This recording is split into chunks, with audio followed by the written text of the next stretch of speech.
चलिए फिर एक बार आप सभी का स्वागत है स्टैटिस्टिक्स मॉड्यूल के एक और वीडियो में, जहां पे हम लोग फ्रीक्वेंसी डिस्ट्रीब्यूशन के बारे में बात करेंगे। अभी फ्रीक्वेंसी डिस्ट्रीब्यूशन के बारे में बात करने से पहले आपको जानना बहुत जरूरी है कि फ्रीक्वेंसी क्या होता है।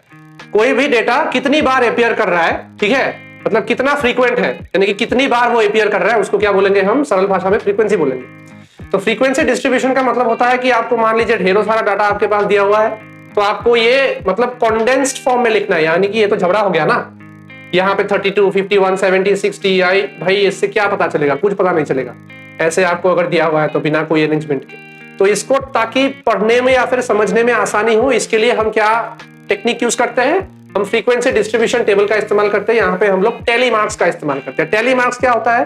टेली मार्क्स बेसिकली होते हैं वर्टिकल ऐसे लाइंस, ठीक है, ताकि हमें पढ़ने में या फिर समझने में आसानी हो। अभी देखिए टेली मार्क्स हम इस टेबल में कैसे ड्रॉ करेंगे। Frequency distribution table using tally marks अगर आपको बोला जाए कि आपको ड्रॉ करना है, तो आपके पास 3 कॉलम्स होंगे। पहला कॉलम होगा मार्क्स का, ये है अनग्रुप डाटा।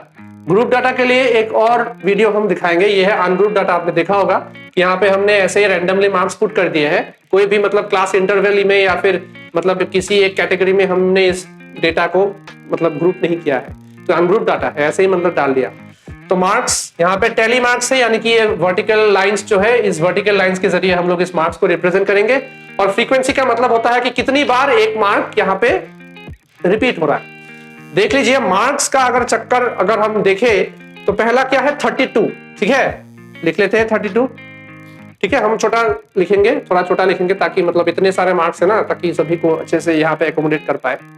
तो 3 या 4 अगर हमने आपको दिखा दिए तो बाकी के आप खुद ही निकाल सकते हैं। 32 पहला वाला मार्क्स है 32।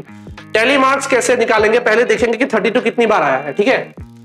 एक बार आया है एक वर्टिकल लाइन, यहाँ पे 32 नहीं है, 32 नहीं है, 32 नहीं है, 32 नहीं है, 32 नहीं है, यहां आ गया फिर से 32, तो बाजू में एक और हॉरिजॉन्टल लाइन ड्रॉ कर लीजिएगा।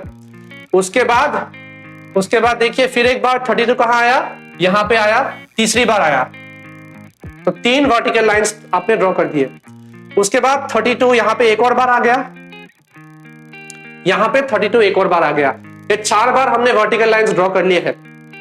5वीं बार अगर हम ड्रॉ करेंगे तो क्या होगा कि इसको काउंट करने में थोड़ी दिक्कत होगी, ठीक है। मतलब मान लीजिए आपके पास ऐसे बहुत सारे बार्स हैं, तो काउंट करने में कभी कभार दिक्कत हो सकती है, गड़बड़ हो सकती है, काउंटिंग में मिस्टेक भी हो सकता है। तो 4 वर्टिकल बार्स ड्रॉ करने के बाद अगर 5वीं बार वही मार्क हमारे सामने आता है, तो हम क्या करेंगे, 5वां जो बार होगा या फिर 5वां जो लाइन होगा वर्टिकल नहीं होगा, वो इस प्रकार का होगा, इस प्रकार का होगा। यानी कि 4 वर्टिकल बार्स ड्रॉ करने के बाद हमने एक 5वां लाइन हमने कैसे खींचा, पहले वर्टिकल लाइन के ऊपर से लास्ट वर्टिकल लाइन के नीचे तक, ठीक है, ताकि मतलब ये सभी लाइंस को ये मतलब 5वां लाइन इंटरसेक्ट करे। इस प्रकार से हम ड्रॉ करते हैं। तो ये वाला आपने देख लिया, इसका मतलब है कि ये जो है 5 है, ठीक है, इसका वैल्यू होता है 5 कैसे, ये 4 वर्टिकल बार्स और एक स्लैंटिंग लाइन, ठीक है। ऐसा अगर आपने फिगर देख लिया, इसका मतलब है कि इसका वैल्यू है 5। उसके बाद देखते हैं 51।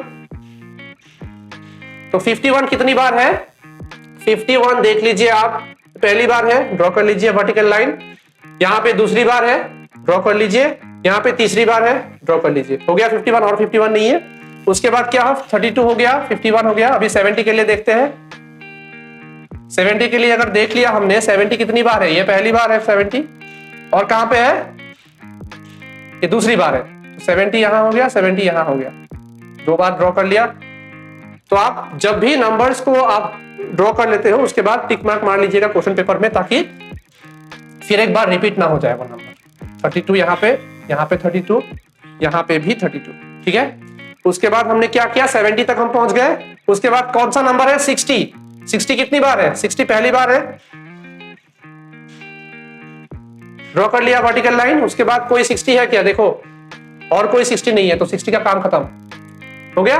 15 का देख लो, 15 पहले है, ड्रॉ कर लो एक लाइन, 15 यहां पे भी है, एक और लाइन ड्रॉ कर दो। और कोई 15 है क्या, 15 और नहीं है, ठीक है। तो ये 2 हो गया। तो फ्रीक्वेंसी भी साथ में लिखते रहना, ये 3 हो गया, ये 2 हो गया, ये 1 हो गया, ये 2 हो गया। उसके बाद क्या है, कौन सा नंबर है, 15, 32 हो गया। उसके बाद 18 का देखते हैं, 18 का देखते हैं, 18 में एक ड्रॉ कर लो, उसके बाद 18 का क्या है, दूसरा है ये 2, सो 18 दो बार आ गया। उसके बाद 16 का देख लेते हैं, 16 कितनी बार है, 16 आपका एक बार है, ड्रॉ कर लिया लाइन। उसके बाद 16 है क्या, नहीं है, तो ये फ्रीक्वेंसी 1 हो गया। तो इस तरह से हम सभी मार्क्स को एक एक करके वर्टिकल लाइन से रिप्रेजेंट करते हैं। और अगर 4 से ज्यादा फ्रीक्वेंसी है, यानी कि अगर 5 है या फिर 5 से ज्यादा, तो 4 वर्टिकल लाइंस में एक क्या करते हैं, हम एक स्लैंटिंग लाइन ड्रॉ कर लेते हैं, तो वो 5 वैल्यू कहलाता है। ठीक है, तो इस प्रकार से हम फ्रीक्वेंसी डिस्ट्रीब्यूशन टेबल ड्रॉ करते हैं। तो आगे भी हम इस प्रकार के क्वेश्चंस करेंगे। ये इंट्रोडक्शन था सिर्फ, ग्रुप डाटा के लिए कैसे करना है वो फिर से देखेंगे।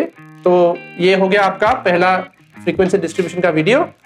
अगर आपको पसंद आया तो चैनल को लाइक कीजिएगा, सब्सक्राइब कीजिएगा और अपने दोस्तों के साथ शेयर कीजिएगा। Thanks for watching, thank you.